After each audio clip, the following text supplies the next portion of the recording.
Bienvenue sur ma chaîne. L'attaquant de la Roma, 30 ans, a été ajouté au groupe des champions du monde et récents vainqueurs de la Copa América, a annoncé le compte X de l'équipe nationale. Ángel Di María, qui a annoncé sa retraite internationale après que l'Argentine a remporté la Copa América en juillet suite à une victoire finale 1-0 contre la Colombie, la convocation manque désormais. Avant de continuer, prends le temps de souscrire et appuyer sur la touche de notification pour les futures vidéos. Les jeunes Valentin Barco, Ezequiel Fernandez, Mathias Soulé et Giuliano Simeone font partie des nouvelles recrues, tout comme l'attaquant de la Lazio Valentin Castellanos.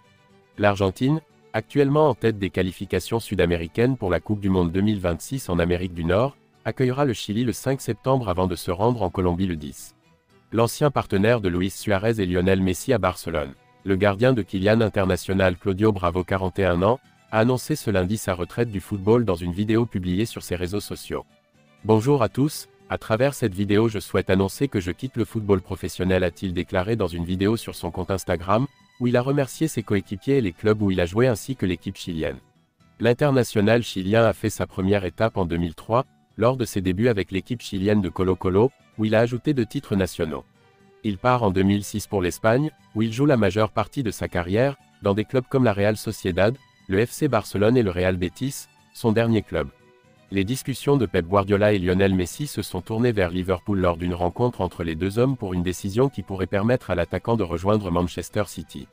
Dans un nouveau livre écrit par Martí Parna qui examine le séjour de Guardiola au stade Etihad, les détails de la rencontre entre les deux à Barcelone en août 2020 ont été révélés. L'année dernière, Liverpool a battu City pour remporter le titre anglais, tandis que l'équipe de Guardiola a été éliminée en Ligue des Champions par Lyon quelques années plus tard.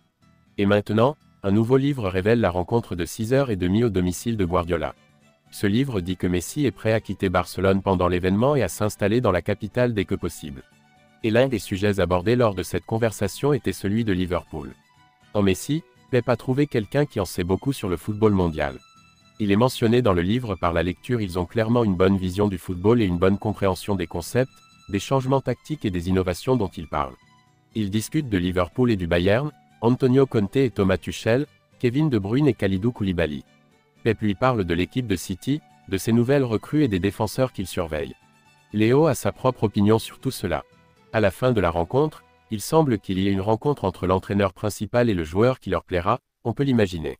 Cependant, les négociations ont échoué et Messi a accepté un nouveau contrat d'1 an avec Barcelone pour éviter un litige avec le club. Malgré le changement de Messi et la déception de la Ligue des Champions, Manchester City reste en tête de la Première Ligue à la fin de la saison. Les hommes de Guardiola ont terminé la saison 2020-21e avec 86 points, tandis que Liverpool a terminé 3e avec 69 points. Merci d'avoir regardé cette vidéo et je vous prie de laisser vos commentaires.